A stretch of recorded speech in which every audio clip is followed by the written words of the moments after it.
my friends, I'm Demetria. If it's your first time here, welcome to my channel. I talk about a hodgepodge of things, but mostly homeschooling, and I also throw in some solopreneurship as well. Thank you so much for joining. If you have been following me for a while, thank you so much for watching this video. Now, if you're already homeschooling, then this is a video you can pass along to another friend and share with someone who is just starting off. So I recommend you do that. And if you are getting started and just want to know how to start homeschooling, this is the video for you. So keep watching. Okay, so you've decided to start homeschooling. Now, this is a huge embarkment. I have been homeschooling for 15 years, and my eldest is graduated. My youngest is going into high school this year. So I have older kids now, one out of the house. So I can relate to those of you who are starting, whether you're starting at the beginning stages of your kids being in preschool, kindergarten. I understand that stage of life with your children and how sweet it is to be with your kids when they're that young and to watch them grow. I also understand if you're jumping into homeschooling in middle school or upper elementary middle school, you know, that's a little bit different. And so I have some advice for you about that I can share on other videos as well. And if you're also jumping into this for high school, I have some things to share with you. So I hope that this video might cover everybody who is planning to homeschool for this upcoming year. You're just getting started. So how do you homeschool? Well, first of all, when you make the decision to homeschool, you need to make sure that everybody is clear about what this means. So make sure that you clarify what homeschooling means to you and your family. So that's the first thing. Clarify what homeschooling means to you.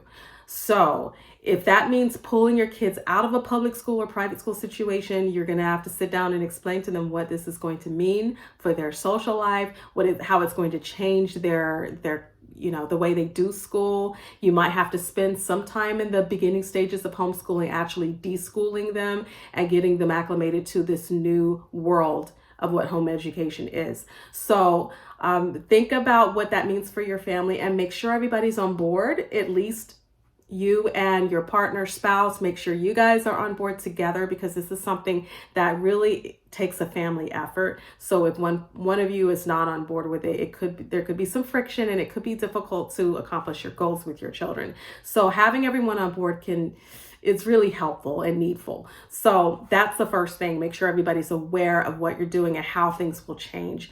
Once they're aware of it, you can get everybody excited if they're not already excited. You know, there are ways to get your family excited about this, but you have to be excited about it. So I want to encourage you that, this is something you can do, and it's perfectly legal and it's perfectly good, and it's not legal just because COVID happened. It's been legal for a long time. So there's been homeschoolers out here. We've been out here for a while, and there have been so many decades of work that homeschoolers before my generation have put into creating this way of life, so that we can piggyback off of that and be able to capitalize on what they've done to pave the way for us. So we have homeschool curriculum today because a lot of people from decades prior to when I started had already started to pave the way. So I started homeschooling in 2007. And so really homeschooling has evolved so much since then, and it's easier to grab the information and the resources that you need to do this. So you can do it, but make sure you get everybody on board. Okay, the second thing is to make sure you take care of your legal. Take care of your legal stuff. So you will want to visit the HSLDA website, and just to make sure that you understand what your state's requirements are. So I'm pulling up a website right now, and I'm looking at the Homeschool Legal Defense Association website right now. It's hslda.org. And I might do like a little clip in a moment so you can see what I'm talking about. So you will want to definitely find your state. You want to click on legal at the very top, and then you'll click on state homeschool laws. And then you will want to find your state, and it will tell you exactly what is legal in your state. So for my state of California, it tells me I have 3 options for homeschooling, and that school is required for ages 6 through 18. You do need to have a notification to the state of California that you're homeschooling, and that's called the affidavit, or if you're going through a charter school. And then there's no teacher qualifications needed. There are state mandated subjects. There are there are no assessments required for homeschoolers, and there are no immunizations required for homeschoolers. And so those are the starting points that I have, is to look at what my state requires, and then it allows me to join the HSLDA for legal defense if I should need that. And then there's lots of other options as well, but that's your first thing, is to find out what you need to do to get started. So some states require that you file like an intention statement, an intent to homeschool statement. In my state, it's file an affidavit. And this is if I'm homeschooling in the private way, because there's 3 different ways to homeschool in our state.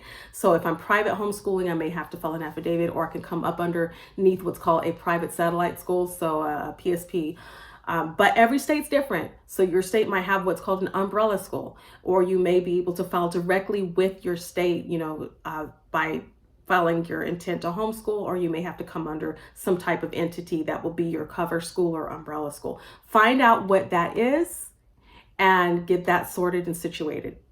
The next thing you want to do is, if you are homeschooling high school, I highly recommend that you go to your state's Department of Education website and print out the high school graduation requirements. So I did that for my daughters, both my daughters, and this helps me to pay their high school plan. So I can do another high school video, but that's for high school. And then you might just want to see what your state requires for typical, public schools. What are they doing and what are they working on in the elementary and middle school years? What are some of the state standards, if you want to look at that.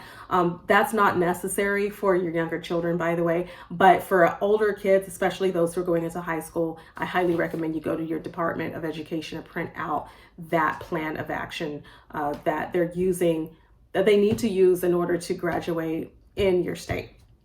Okay, so the next thing that you'll want to do is to start planning out your academic goals for your kids, because now that you know you're homeschooling, your kids are on board, your partner's on board, you guys need to know what your goals are for your children. So I have a goal planning course. It's called the Homeschool Boss Mama Goal Planner, and it is a course. It's an audio course, and it comes with a workbook, and I love it because I actually went through my own course and took it so that I could benefit from the same thing that I'm selling to you guys. So if I'm gonna sell it to you, then I need to make sure that I'm benefiting from it as well. So I will show you what I have, and I've printed it out. But here is my Homeschool Boss Mama Goal Planner, and I think it's about 27 to 30 pages, and it comes with an audio, which is like a coaching session. I promise you, you're going to feel like you're being coached. It has several modules, and each module has the workbook that you can print and follow along as I coach you through. But this is going to help you tremendously, especially if you are a family of faith. This is definitely for families of faith. So in my workbook, I help you to plan by going over what your family theme is, and you'll find out more about what a family theme actually is. You go over your core values as a family. How do you serve God individually and serve God as a family? So this is very faith-based, but for those of you interested in that, I help you to figure out what you're doing as a family so that your homeschooling actually makes sense to you as a faith-based family. We talk about the gifts and talents of each of your children and what you all bring to the table. And then we hop into academic goals for each of your kids. So I have workbook pages for each of these things. I'm filling them out for my own kids. So I have some information that I'm filling out here for my daughter's academic goals this year. So you will want to find a planner of some sort. You're welcome to purchase my course and get this planner. But you need a planner of some sort to really think about what your kids need. My planner also includes a place to plan out according to your child's learning style. So you're going to really go into the different types of learning styles there are, and then see what your child's learning style is and what their needs are. And then you're also going to look at your teaching style. Okay, so all of that's part of the planning session. So And at the very end of my course, I also have a prayer for the homeschool mom. So all here in my course. But whatever you do, just have a planner that helps you to really think through what you're trying to do with each kid. Okay, look at their learning styles, look at what their needs are, look at your teaching style, look at what your needs are, and really think through how you want your day to look. Because once you start homeschooling, you're going to start getting into a rhythm that you like, not that another family likes. Because each homeschool family is going to look so entirely different because your goals are different, right? That's why I have a place for you in my planner to look at what your family's core values are and what your gifts and talents are as a family, how you collectively use them together, how you serve God together, how you plan together to do life, right? Because if you are a family that really values being out on the road and traveling and exploring the world, and you want to be a world schooling kind of car schooling family, then a lot of what other homeschool families are doing in terms of how they choose their curriculum, how they live, their everyday lives, their routines as a homeschool family will look so different for you.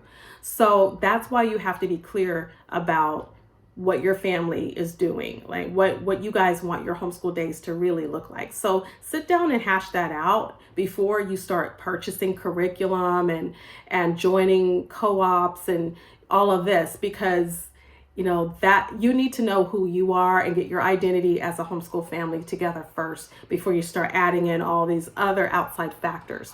All right, so that's the next thing. And then afterward, now it's a good idea to start looking, since you're new to homeschooling, to really start looking at the different styles and methods of home education. There are quite a few. Just become familiar with them this year. If it's your first year, don't worry about ascribing to a particular philosophy or belief system just yet, because you're just getting your feet wet. So you don't have to call yourself a classical homeschooler or a Charlotte Mason or a Montessori. You don't have to ascribe to any one particular thing just yet. Take your time, but familiarize yourself with what these are, because it's important that you understand homeschool lingo, because you're going to hear a lot of that in the world of homeschooling. You're going to hear people throw out all this terminology, and so it's good to know what this means. So what is eclectic? Eclectic is when you take a mixed match of different philosophies and you make it your own, right? You take a little bit of everything.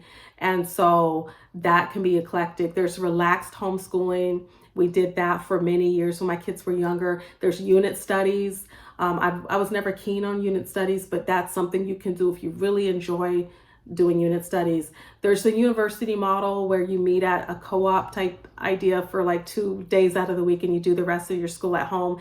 So there's unschooling or free schooling, travel schooling even. There's Montessori, there's Charlotte Mason, there's classical, there's your traditional school at home, virtual school, online school, all this stuff, okay? So familiarize yourself with what all of this is, so that as the years progress and you're still homeschooling, you can see if you maybe want to take a little bit from different styles, or maybe ascribe to one philosophy that you totally fell in love with. Like when I fell in love with Charlotte Mason years ago.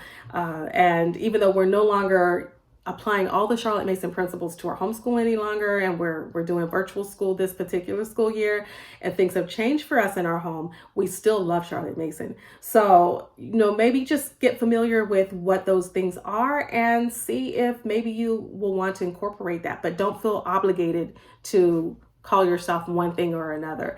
And then you'll want to choose your basics. Okay, so that's the next step. Choose your basic subjects. So if you're teaching younger kids, your basic subjects are going to be math and language arts. That's it. Okay, so if you're going to add on history and science, which most robust school programs are going to have a history and a science included, and of course PE, right? That's what makes your typical public school day. You're going to have math, language arts, history, science, PE, and history and science maybe once a week or twice a week, maybe not even every day. And then there's PE. And then you might, if you're at a really good school, you might have some electives like art and music, but a lot of times art and music are not even included in schools today. So most of your focus for younger children should be for elementary math and language arts. So focus on that. If you can get science and history in, great, it's icing on the cake. But I would say from kindergarten through second grade, I wouldn't worry too much about any history or social studies and geography. I wouldn't worry too much about that. Now, if you want to add that in, that's great. But if you're just starting homeschooling, remember your main goal is to make sure your kids can count, do a basic addition and subtraction, right? And so basic mathematic operations, and you want to make sure that they can read fluently, with each year reading more fluently with better comprehension, and that their vocabulary is increasing, that their spelling is getting better, right? Improving, and that they're able to write. So handwriting skills, very important. So these are things that you want to be including in your basic your younger kids, right? As they get older, and we're talking like middle to late elementary, and then on into middle school and high school, definitely you want to start incorporating that history and science. As they're in middle and high school, that is important. They must be taking science and history classes in high school for sure. And in middle school, they need to be taking some science and history classes as well. So really think about your goals as far as like what your basic subjects are for each kid. And that's going to help you a lot, because if you know that you have a 5-year-old and that 5-year-old does not need to know all 50 states by the end of the year, that's going to take a load off where you just focus on what's important, right? Make sure they know how to read and make sure they're learning their math, and everything they learn as far as the social context of, the U.S., facts about the United States, and extra, facts about science. Maybe they're learning about the animal kingdom or whatever. Those are wonderful things to learn, because kids are like sponges. They soak up information. They love learning facts. So you can have very fun and unique ways where they're learning about science and they're learning about history without giving them an actual curriculum. If you want to do a curriculum, that's fine. But I'm just saying, for younger kids, really just exploring the world around them and explaining things as they ask questions is a great way to go. So you don't have to feel overwhelmed with those subjects when they're young. Okay. And if you are, a very musically inclined family, or your kids are extremely artistic, then you want to make sure you're adding in those things that they're inclined to. Look at their gifts and talents and make sure that you're including subjects that are pertaining to them. So if your kids are crafty and they like making slime, or I don't know what kids do today, whatever their favorite crafting projects are, make sure you include a lot of time in your day for them to work on those projects, because that's one of the beauties of homeschooling, is they have extra time to do fun things, right? So after they're done with their reading, writing, and arithmetic, right, they can work on their crafts. Or if they're into Minecraft or gaming, maybe give them some time to learn to do that. If they're into coding, let them get into that. For my daughter, when she was 7-8 years old, she was into stop motion animation, and she loved putting together videos for YouTube channels. So she was an actress in a way where she created her, she played all the parts, and she just created little skits on YouTube.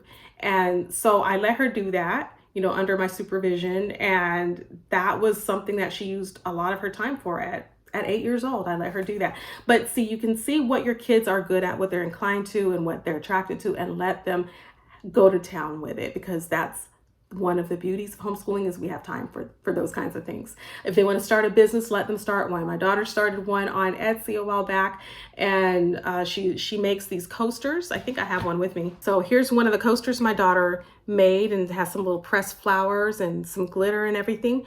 And she sells these on Etsy. So find out what your kids love to do and let them do it, because they wouldn't be able to do that in a regular school system. So let them do that.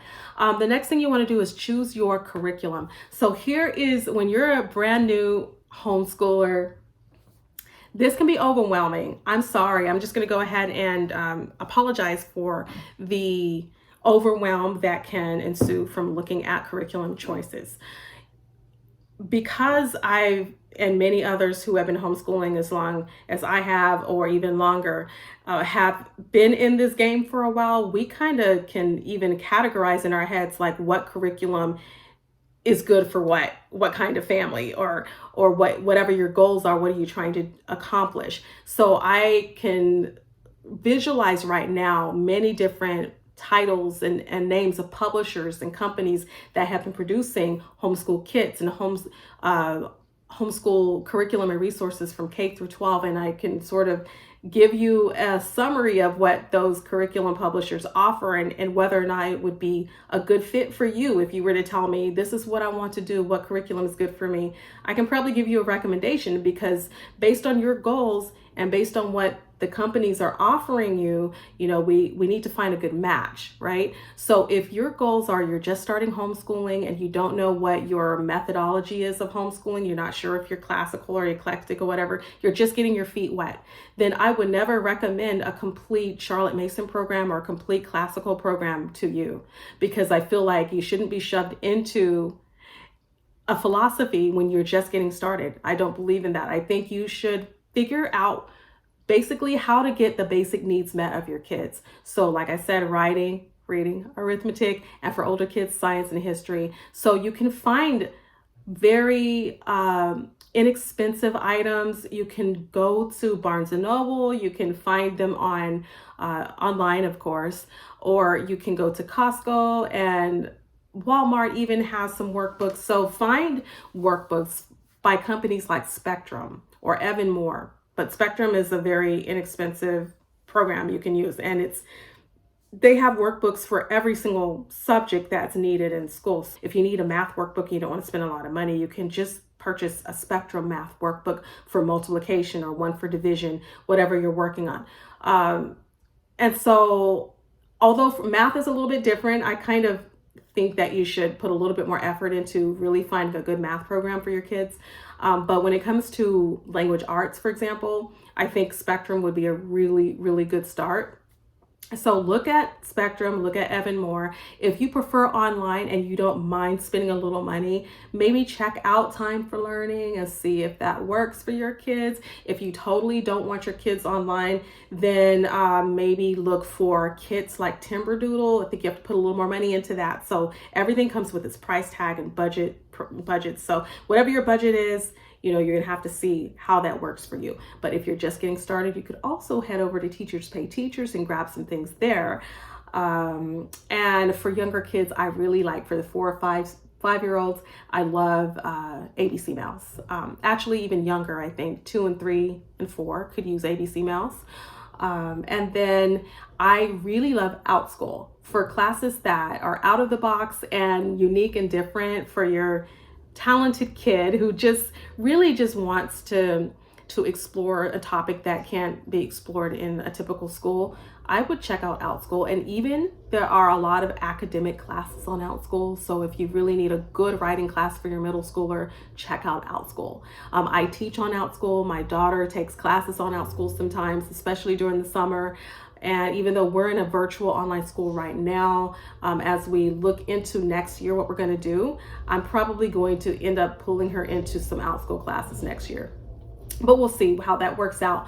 The next thing you want to do is set up your homeschool space. That does not mean you don't need to have a homeschool room, okay? You don't have to have a room set aside for where you actually teach your kids. If you have that extra space, great. If you don't have it, don't worry about it, because your kids are going to end up finding their favorite little spot, maybe even in their bedroom, that they spend most of their time, working on some stuff. So if you want them at the kitchen table, bring them to the kitchen table. If you want them around the living room couch to work on maybe a little lap table or something, then bring them there. Whatever works for you. But I only say have a homeschool space so that you can store your items, because as a homeschool family, you'll find yourself buying books and buying resources and references. You'll need places to put your games and your kits and your items. There's going to be bulky items sometimes. You'll need places for your pens and your paper and markers, art supplies.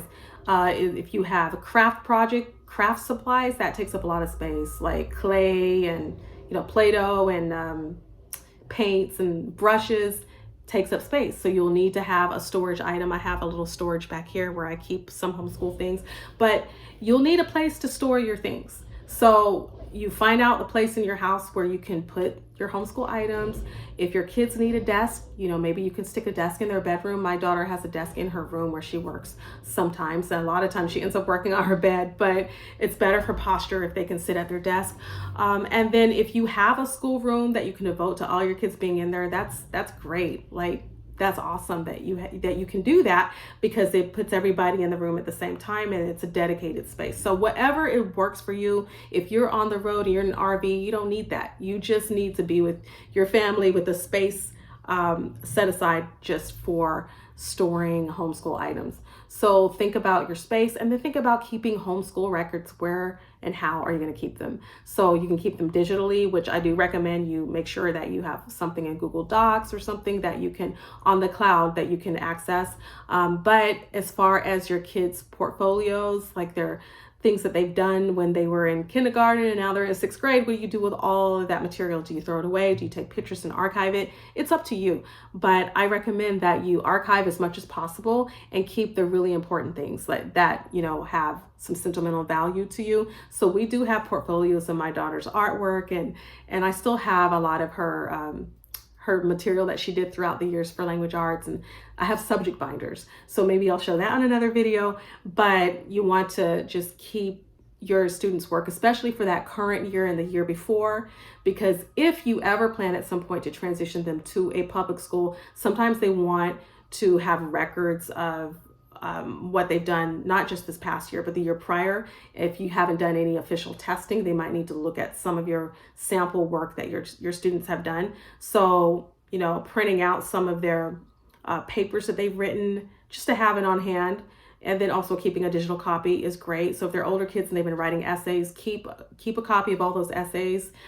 Make sure you have a running list of books that they have been reading, so that if you ever choose to put them in private or public school, they have a reading list that I know some private schools actually ask you for a reading list. What have your kids been reading this past year? So keep track of those things. And also you want to keep track of all of your official records, right? So anything that you've turned into your state, any official documents for homeschooling, make sure you have that in a special binder, printed out and ready to go, that you can just flip to it and see it right in the front, and have a copy digitally as well on the cloud.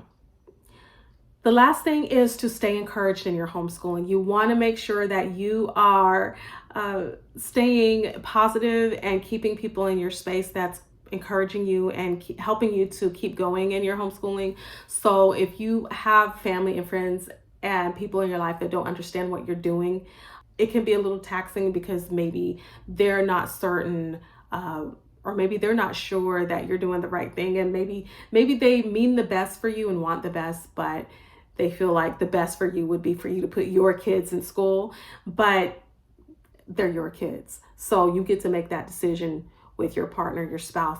You get to decide that for your kids. So if other people are not on board, maybe they're rightly so worried, and maybe they just want the best for you.